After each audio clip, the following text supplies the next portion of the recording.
ಘಟನೆಯಲ್ಲಿ ಒಬ್ಬ ಯುವಕ ಆತ್ಮಹತ್ಯೆ ಮಾಡಿಕೊಂಡಿದ್ದಾನೆ. ಅವರ ಆತ್ಮಕ್ಕೆ ಶಾಂತಿ ಸಿಗಲಿ ಮತ್ತು ಈ ಘಟನೆ ಆಗಬಾರ್ದಾಗಿತ್ತು.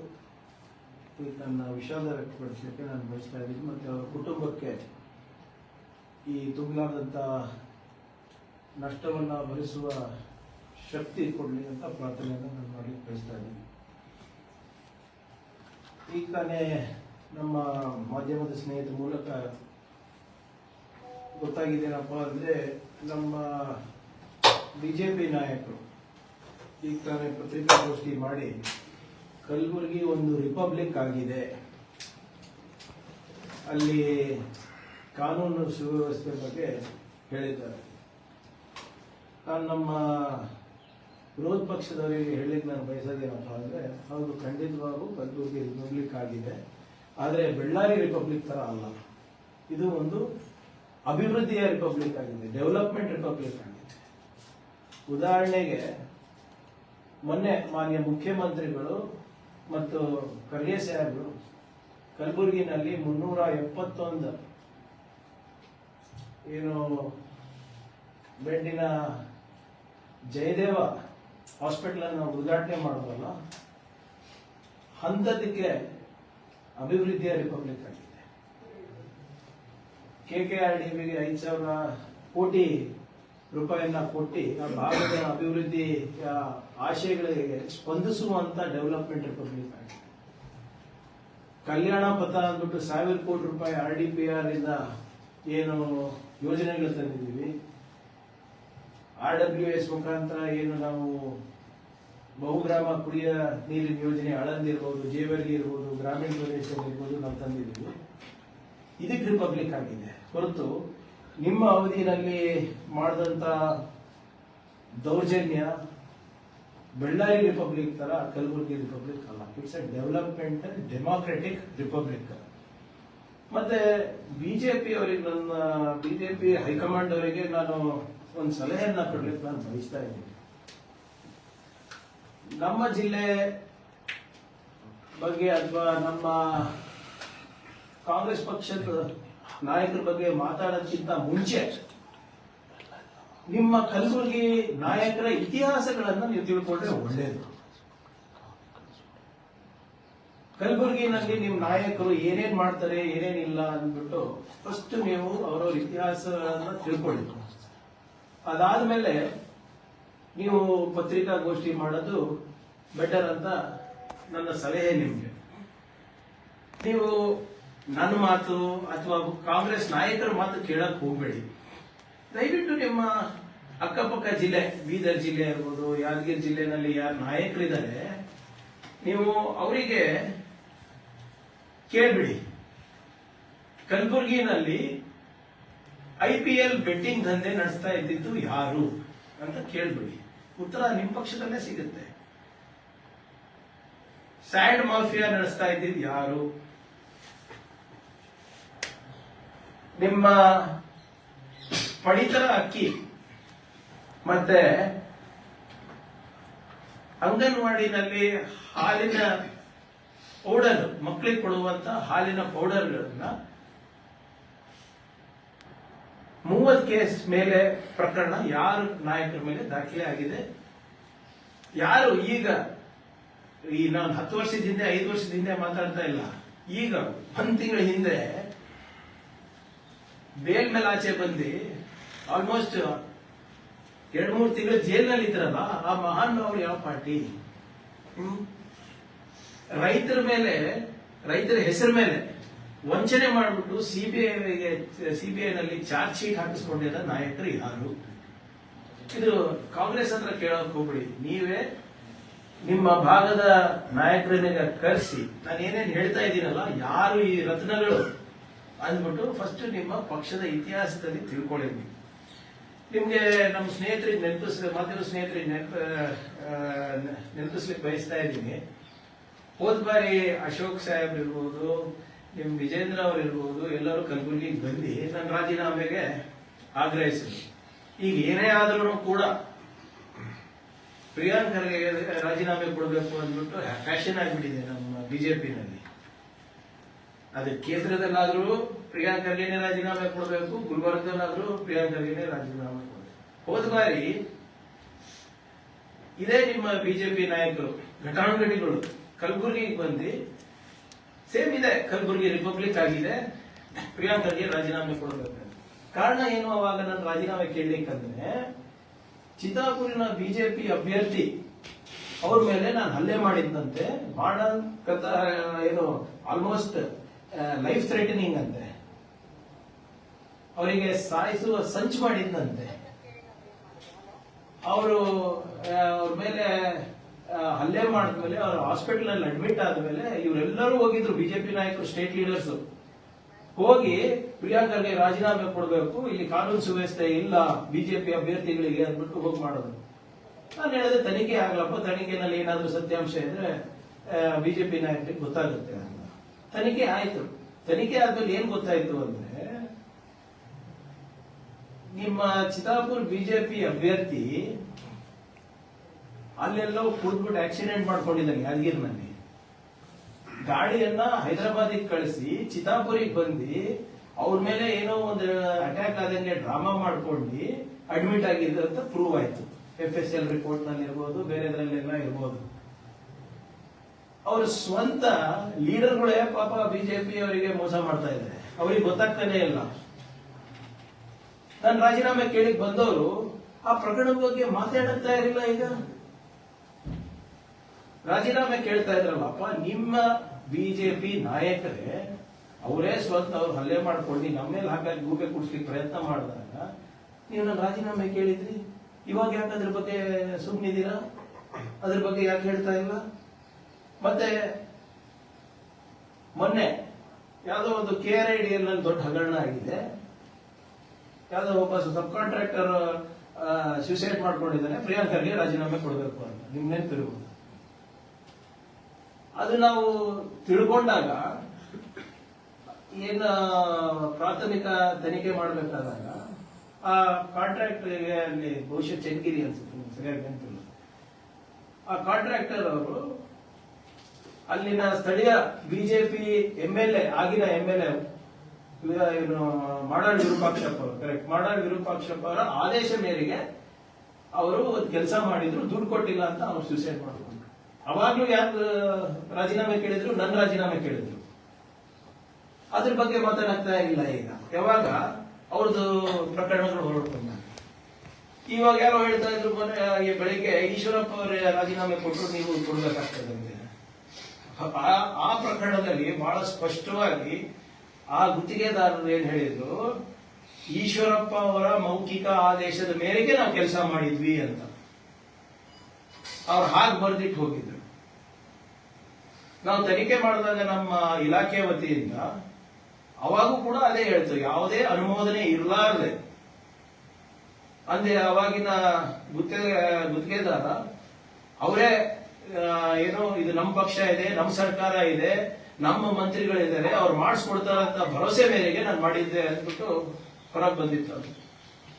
ಯಾವುದೇ ಸರ್ಕಾರಿ ಅನುಮೋದನೆ ಇಲ್ಲದೆ ಕೆಲಸ ಮಾಡಿದಕ್ಕೆ ಅದು ಮಂತ್ರಿಗಳು ಅದಕ್ಕೆ ಬೆಂಬಲವಾಗಿ ನಿಂತಿದ್ದಕ್ಕೆ ಅಂತ ಪ್ರಕರಣ ಆಗಿತ್ತು. ನೇರವಾಗಿ ಹಿ ವಾಸ್ ಅಕ್ಯೂಸ್ಡ್. ಈ ಬೀದರ್ ಕೇಸ್ನಲ್ಲಿ ನಾವು ಎಲ್ಲಿ ಹೇಳಿದ್ದಾರೆ ನಾವು ಏನಾದ್ರು ಇನ್ಫ್ಲೂಯೆನ್ಸ್ ಮಾಡಿದೀವಿ ಅವರಿಗೆ ಅಂತ? 8 ಜನ ಆರೋಪಿಗಳಿದ್ದಾರೆ. 8 ಜನದಲ್ಲಿ ನಾನು ಇದೀನಿ ಅಲ್ಲಿ A1 to A8 ನಲ್ಲಿ. ಈಗ ಆ ಆರೋಪ ಹಿಂದಿನ ಏನು ಈಶ್ವರಪ್ಪ ಅವರ ಆರೋಪ ಸಾಬೀತಾಗಿಕ್ಕೆ ತಾನೇ ಅವ್ರಿಗೆ ಟಿಕೆಟ್ ಕೊಟ್ಟಿಲ್ಲ. ಇಲ್ಲಿ ಸಚಿನ್ ಅಂತ ಏನೊಬ್ಬ ಯುವ ಗುತ್ತಿಗೆದಾರರಿದ್ದಾರೆ, ಅವರು ಒಂದು ಹೇಳ್ತಾ ಇದ್ದಾರೆ, ಈ 8 ಜನ ಆರೋಪಿಗಳು ಯಾರಿದ್ದಾರೆ, ಇನ್ಕ್ಲೂಡಿಂಗ್ ಇಸ್ ಓನ್ ಬಾಸಸ್, ಯಾವ್ದೋ ಯೂನಿಟಿ ಇನ್ಫ್ರಾಸ್ಟ್ರಕ್ಚರ್ ಅಂದ್ಬಿಟ್ಟು ಏನೋ ಪ್ರೈವೇಟ್ ಲಿಮಿಟೆಡ್ ಯಾವುದೋ ಒಂದು ಖಾಸಗಿ ಸಂಸ್ಥೆ ಮೇಲೂ ದೂರು ಕೊಟ್ಟಿದ್ದಾನೆ. ಇವನು ಅಲ್ಲಿ ಪ್ರಾಜೆಕ್ಟ್ ಡೈರೆಕ್ಟರ್ ಅಥವಾ ಅಲ್ಲಿ ಬೇರೆ ರೀತಿ ಹುದ್ದೆನಲ್ಲಿ ಕೆಲಸ ಮಾಡ್ತಾ ಇದ್ರು, ನನಗೆ ಸರಿಯಾಗಿ ಗೊತ್ತಿಲ್ಲ. ನನಗೆ ಬಂದಿರೋ ಪ್ರಾಥಮಿಕ ಮಾಹಿತಿ ಅಷ್ಟೇ ಹಂಚ್ಕೊತಾ ಇರೋದಿಲ್ಲ. ಅವ್ರ ಯಾವ ಸಂಸ್ಥೆನಲ್ಲಿ ಕೆಲಸ ಮಾಡ್ತಾ ಇದ್ರೆ ಅವ್ರಿಗೆ ಕೂಡ ಏನೋ ಅಕ್ಯೂಸ್ ಮಾಡಿದ್ದಾನೆ A4 to A8. ಇಲ್ಲಿ ಆರೋಪಿಗಳು ಒಂದು ಹೇಳ್ತಾ ಇದ್ದಾರೆ, ಇವರು ಒಂದು ಹೇಳ್ತಾ ಇದ್ದಾರೆ. ಆರೋಪಿಗಳು ಕೂಡ ಬಹಳ ಸ್ಪಷ್ಟವಾಗಿ ಏನ್ ಹೇಳ್ತಾ ಇದ್ದಾರೆ, ಇವರು ಸಚಿನ್ ಅನ್ನೋ ಯುವಕರು ಗುತ್ತೇದಾರರು ಅವ್ರ ಕಂಪನಿ ಮುಖಾಂತರ ನಮ್ಗೆ ಅಪ್ರೋಚ್ ಮಾಡಿದ್ರು. ನಮ್ಗೆ ಹಿಂಗೆ ಟೆಂಡರ್ ಆಗ್ತಾ ಇದೆ, ನಮ್ಗೆ EMD ಕೊಡ್ಲಿಕ್ಕೆ ದುಡ್ಡಿಲ್ಲ, ಕೊಡಿ ನಮ್ಗೆ ಸ್ವಲ್ಪ ಫೈನಾನ್ಸ್ ಮಾಡಿ ಅಂತ. ಅದಕ್ಕೆ ನಾವು ಅವರಿಗೆ 65 ಲಕ್ಷ ರೂಪಾಯಿ ನಾವು ಬ್ಯಾಂಕ್ ಟ್ರಾನ್ಸಾಕ್ಷನ್ ಮಾಡಿದ್ವಿ. ಏನ್ ಕಳ್ತನ ಅಂತೂ ಇಲ್ಲ, ಅಥವಾ ಅಡ್ಡದಾರಿ ಇಲ್ಲ, ಅಥವಾ ಬೇರೆ ರೀತಿಯ ಸಾಕ್ಷಿ ಇಲ್ಲ ಅಂತಿಲ್ಲ. It's a legal transaction between A and B. ಅದಕ್ಕೆ ಪ್ರೂಫ್ ಇದೆ ಅಂತ ಅವರು ಹೇಳ್ತಾ ಇದ್ದಾರೆ, ಯಾರು ಆರೋಪಿಗಳು. ಅದ್ರ ಮೇಲೆ 15 ಲಕ್ಷ ನಗದು ಕೊಟ್ಟಿದ್ದಾರೆ ಅಂತ ಹೇಳ್ತಾ ಇದ್ದಾರೆ. ಈಗ ಸಚಿನ್ ಏನ್ ಹೇಳ್ತಾ ಇದ್ದಾರೆ, ಇವರು ನಮ್ಗೆ ಟೆಂಡರ್ ಇಸ್ಕೊಡ್ತೀನಿ ಅಂತ ನಮ್ಗೆ ಹೇಳಿದ್ರು. ಎಲ್ಲಿ? KIDB ನಲ್ಲಿ, ಝೂ ಅಥಾರಿಟಿನಲ್ಲಿ, RD ನಲ್ಲಿ ಅಂತ ಹೇಳಿದ್ರು. ಈಗ ಯಾರು ಏನ್ ಹೇಳಿದ್ದಾರೆ ಗೊತ್ತಿಲ್ಲ. ಈಗ ಅವ್ರದ್ದು ನಂಬದ, ಇವ್ರದ್ದು ನಂಬದ ಗೊತ್ತಿಲ್ಲ. ಅದಕ್ಕೆ ತನಿಖೆ ಆಗ್ಬೇಕಲ್ಲ. ಇದರಲ್ಲಿ ನಮ್ಮ ಪಾತ್ರ ಏನಿದೆ? ಎಲ್ಲಾನ ಅವರು ಪ್ರಿಯಾಂಕ್ ಖರ್ಗೆ ಅವರು ನನಗೆ ಪ್ರಾಮಿಸ್ ಮಾಡಿದ್ರು, ಪ್ರಿಯಾಂಕ್ ಖರ್ಗೆ ಅವ್ರ ಮೌಖಿಕ ಆದೇಶ ನೀಡಿದ್ರು, ಬರೆದು ಕೊಟ್ಟಿದ್ರು, ಏನಾದ್ರು ಹೇಳಿದಾರ? ಅವರವ್ರ ವ್ಯವಹಾರ ಇದೆ. ಅವರು EMDಗೋಸ್ಕರ ದುಡ್ಡು ಕೇಳಿದ್ರು ಅಂತ ಇವ್ರು ಹೇಳ್ತಾರೆ, ಅವರು ಇಲ್ಲ ನಮ್ಗೆ ಇಸ್ಕೊಡ್ತೀನಿ ಅಂತ ಅವ್ರು ಹೇಳ್ತಾರೆ. ಅದ್ಯಾವ್ದೋ ಏರ್ಪೋರ್ಟ್ ಪ್ರಾಜೆಕ್ಟ್ ಇತ್ತು, ಅದಕ್ಕೆ ನಮ್ಗೆ ಏನ್ ಸಂಬಂಧ? IDD ಸಂಬಂಧ ಅವೆಲ್ಲನೂ ಕೂಡ. ಸೊ ಹಾಗಾಗಿ ಇವತ್ತು ನಿನ್ನೆ ಬಿಜೆಪಿ ಅವರು ಏನೋ ಒಂದು ಹೋಗಿ ಪ್ರತಿಭಟನೆ ಮಾಡಿದ್ರು. ಇಲ್ಲ ಕೇಸ್ ಹಾಕ್ಬೇಕು, ಅದು ಮಾಡ್ಬೇಕು, ಇದು ಮಾಡ್ಬೇಕು. ಅವರು ಪೊಲೀಸ್ ಸ್ಟೇಷನ್ ನಲ್ಲಿ ಗುಂಡಾಗಿರಿ ಮಾಡಿದ್ರೆ ನಾವು ಸುಮ್ಮನಿರಕ್ಕಾಗ್ತದೆ? ಈಗ ನೋಡಿ, ನೀವು ಹೇಳಿದ್ರಲ್ಲ, ಯಾವಾಗ್ಲೂ ಕೂಡ ನಾವು ಮಾತಾಡ್ಬೇಕಾದ್ರೆ ಬಹಳ ಜವಾಬ್ದಾರಿಯುತವಾಗಿ ಮಾತಾಡ್ತೀನಿ, ಸುಮ್ಮನೆ ಇದು ಅಲ್ಲ. ನೋಡಿ, ಇದು ನಿನ್ನೆ ಸ್ಟೇಷನ್ ನಲ್ಲಿ ನಡೆದಂತ ಘಟನೆ ಎಲ್ಲ ನಮ್ಮ ಕಲಬುರಗಿನಲ್ಲೆಲ್ಲ ವೈರಲ್ ಆಗಿದೆ. ಯಾರಿದ್ರಲ್ಲ? ಬಿಜೆಪಿ ಮಾಜಿ MLAಗಳು ಮತ್ತೆ ಹಾಲಿ MLAಗಳು. ನೋಡಿ, ಅವರು ಒಬ್ಬರೇ ಇನ್ಸ್ಪೆಕ್ಟರ್ ಮೇಲೆ ಹೇಗೆಲ್ಲರೂ ಮಾಡ್ತಾ ಇದ್ದಾರೆ. ಇವ್ರದ್ದೇನಂದ್ರೆ, ಇವ್ರ ಮೇಲೆ ಏನೋ ಒಂದು ಸಂಚು ನಡೀತಾ ಇದೆ, ಅದಕ್ಕೆ ನೀವು FIR ರಿಜಿಸ್ಟರ್ ಮಾಡಬೇಕು ಅಂತ ಬಹಳ ಸ್ಪಷ್ಟವಾಗಿ ಅವರು ಯಾರು ಕಾನೂನು ನಮ್ಮ ಹೋಮ್ ಡಿಪಾರ್ಟ್ಮೆಂಟ್ ಅವರು ಇದು ನಾನ್ ಕಾಗ್ನಿಸಬಲ್ ಆಗ್ತದೆ, ನಮ್ಮ ವ್ಯಾಪ್ತಿಗೆ ಬರೋದಿಲ್ಲ, ದಯವಿಟ್ಟು ಕೋರ್ಟ್ ಇಂದ ತರಬೇಕಾಗುತ್ತೆ ಅಂತ ಹೇಳ್ತಾ ಇದ್ದಾರೆ. ಅದಕ್ಕಿಲ್ಲ ನೀವು FIR ಕೊಡಿ, ಈಗಲೇ ಕೊಡಿ, ಈಗಲೇ ಕೊಡಿ ಅಂತ ಹೇಳಿದ್ರೆ ಹೌ ಇಸ್ ಇಟ್ ಪಾಸಿಬಲ್? ಇವರಿಗೆ ಕಾನೂನಿನ ಅರಿವು ಇದೆಯಾ ಇಲ್ವಾ? ಆಮೇಲೆ ಅದಕ್ಕೆ ನನ್ನ ಮೇಲೆ ಏನಾದ್ರು ಆಗ್ತಾ ಇದ್ರೆ ನಾನು ಹೋಗಿ ಹೈಕೋರ್ಟಿಗೆ ಅಪೀಲ್ ಹಾಕ್ಬೇಕು, ನಾನು ಕೋರ್ಟಿಗೆ ಹೋಗಿ ಅಪೀಲ್ ಹಾಕ್ಬೇಕು, ಅಲ್ಲಿಂದ ಆದೇಶ ತರಬೇಕು. ಅದು ತಗೊಂಡು ಬನ್ನಿ ನಾವು ಮಾಡ್ತೀವಿ ಅಂದ್ರೂ ಕೂಡ ಇಲ್ಲ. ಇವತ್ತು ಕಲಬುರಗಿನಲ್ಲಿ ಬಂದ್ ತರ ಮಾಡ್ಬಿಟ್ಟು ಅಲ್ಲಿ ಸರ್ಕಲ್ ನಲ್ಲಿ ಪ್ರತಿಭಟನೆ ಮಾಡಿದ್ದಾರೆ. 200-300 ಜನ ಟೈರ್ ಸುಟ್ಟಿ, ಅದು ಮಾಡಿ ಇದು ಮಾಡಿ. ಸರಿನಾ? ಇದು ಕಾನೂನಿನ ಪ್ರೊಸೀಜರ್ಸ್ ಫಾಲೋ ಆಗ್ತಾ ಇಲ್ಲ, ಅಥವಾ ಏನು ನಾವೇ ಉದ್ದೇಶಪೂರ್ವಕವಾಗಿ ಏನಾದ್ರು ಮಾಡ್ತಾ ಇಲ್ಲ ಅಂದ್ರೆ ಆಯ್ತು, ನೀವು ಮಾಡಿ, ಪ್ರತಿಭಟನೆ ಮಾಡಿ, ನೀವು ಕೋರ್ಟಿಗಾರ ಹೋಗಿ. ನಿಮಗೆ ಕಾನೂನಿನ ಸ್ವಲ್ಪ ಪ್ರಜ್ಞೆ ಇಲ್ಲ, ಅರಿವಿಲ್ಲ ಅಂದ್ರೆ ನಾವೇನ್ ಮಾಡಕ್ಕಾಗುತ್ತೆ? ಪೊಲೀಸ್ ಸ್ಟೇಷನ್ ಅಲ್ಲಿ ಬಂದು ಜನಪ್ರತಿನಿಧಿಗಳು ಅಥವಾ ಮಾಜಿ ಜನಪ್ರತಿನಿಧಿಗಳು ಅಥವಾ ಬಿಜೆಪಿ ಕಾರ್ಯಕರ್ತರು ಬಂದು ಅವರು ಗುಂಡಾಗಿರಿ ಮಾಡಿದ್ರೆ ನಾವು ಸುಮ್ಮನಿರ್ಬೇಕಾ? ಹಾಗೂ ಕೂಡ ನಾವೇನು ಮಾಡಿಲ್ಲ. ಈಗೆಲ್ಲ ದನಿನಲ್ಲಿ ಮಾತಾಡೋದು ಸರಿನಾ? ಅಥವಾ ಹೋಗಿ ನೀವು FIR ಕೊಡಿ ಅಂತ ಇಮಿಡಿಯೇಟ್ ಆಗಿ ಕೊಡಲೇಬೇಕು ಅಂತ ಏನಾದ್ರು ಕಾನೂನಲ್ಲಿ ಇದೆಯಾ? ಹೌದಪ್ಪ, ಇದು ಮಾಡಿಲ್ಲ ಅಂದ್ರೆ ಓಕೆ. ಈಗ ಎಲ್ಲೆಲ್ಲಿ ನಿರ್ಲಕ್ಷ್ಯರಾಗಿದೆ ಅಲ್ಲಿ ಆಗ್ಲೇ ಅಮಾನತ್ ಮಾಡಿದ್ದಾರೆ. ಸಚಿನ್ ಅವ್ರ ಫ್ಯಾಮಿಲಿ ಇವರು ಸಿಗ್ತಾ ಇಲ್ಲ ಅಂದಾಗ ಹೋಗಿ ದೂರು ಕೊಡೋ, ಬೀದರ್ನಲ್ಲಿ ದೂರು ಕೊಡೋ ಸಂದರ್ಭದಲ್ಲಿ ಅಲ್ಲಿ ನಿರ್ಲಕ್ಷ್ಯ ಆಗಿದೆ ಅಂದ್ಬಿಟ್ಟು ಈಗಾಗಲೇ 2 ಹೆಡ್ ಕಾನ್ಸ್ಟೇಬಲ್ಗೆ ಸಸ್ಪೆಂಡ್ ಮಾಡಿದ್ದಾರೆ.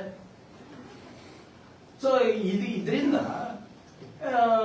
ಬಿಜೆಪಿಯವರು ಯಾವಾಗ್ಲೂ ಕೂಡ ಅವರಿಗೆ ಏನಾಗ್ತಿದೆ ಅಂದ್ರೆ, ಈ ಇಂಥದ್ದು ಏನಾದ್ರೂ ಘಟನೆಗಳಾದ್ರೆ ಅವ್ರಿಗೆ ಬಹಳ ಖುಷಿ. ಯಾವುದೇ ಒಂದು ಸಾಕ್ಷಿ ನೋಡಲ್ಲ, ಯಾವುದೇ ಒಂದು ಲಾಜಿಕ್ ನೋಡಲ್ಲ, ಕಾನೂನು ನೋಡಲ್ಲ, ಸಂವಿಧಾನದ ಅರಿವಿಲ್ಲ ಇವರಿಗೆ. ಸೊ ಇವೆಲ್ಲಾನು ಕೂಡ ನೀವು ನೋಡಿದ್ರೆ ಮೇಲ್ನೋಟಕ್ಕೆ ಇವೆಲ್ಲ ಬಿಜೆಪಿಯವ್ರು ಯಾಕೆ ಇದನ್ನ ಬಹಳ ಪ್ರೀತಿಯಿಂದ ತಗೊಳ್ತಾ ಇದ್ದಾರೆ ಅಂದ್ರೆ, ಒಂದು ನಾನಿದ್ದೀನಿ ಅಂತ.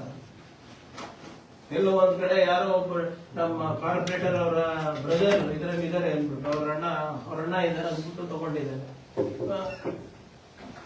ಇದೆಲ್ಲ ಏನಕ್ಕಂದ್ರೆ ಯಡಿಯೂರಪ್ಪ ಅವರ ಬಾಕ್ಸ್ ವಿಚಾರ ಮುಚ್ಚಾಕ್ಲಿಕ್ಕೆ, ಮುನಿರತ್ನ ವಿಚಾರ ಮುಚ್ಚಾಕ್ಲಿಕ್ಕೆ, CT ರವಿ ಅವರ ವಿಷಯಗಳನ್ನ ಮುಚ್ಚಾಕ್ಲಿಕ್ಕೆ, ಮತ್ತೆ ಈಗೇನೋ ಹೊಸದು ಬಂದಿದೆ ಅಲ್ಲ, ಯಾವ್ದೋ ಅದೊಂದು ಪ್ರಕರಣ, ಗುಲಾಬ್ ಜಾಮೂನು, ರಸಗುಲ್ಲ ಅಂತವೆಲ್ಲ, ಇವೆಲ್ಲ ಬಿಜೆಪಿ ಮುಖಂಡ ಇಂಥವೆಲ್ಲ ಪ್ರಕರಣಗಳು ಮುಚ್ಚಾಕ್ಲಿಕ್ಕೆ ಮೊನ್ನೆ ಸದನದಲ್ಲಿ ನೋಡಿದ್ರಿ, ಬಿಜೆಪಿ ಅವರು ವಿಪಕ್ಷ ಸ್ಥಾನಕ್ಕೂ ಲಾಯಕ್ಕಿಲ್ಲ ಅಂತ ತೋರಿಸ್ಕೊಟ್ಬಿಟ್ಟಿದ್ದಾರೆ ಅವರು.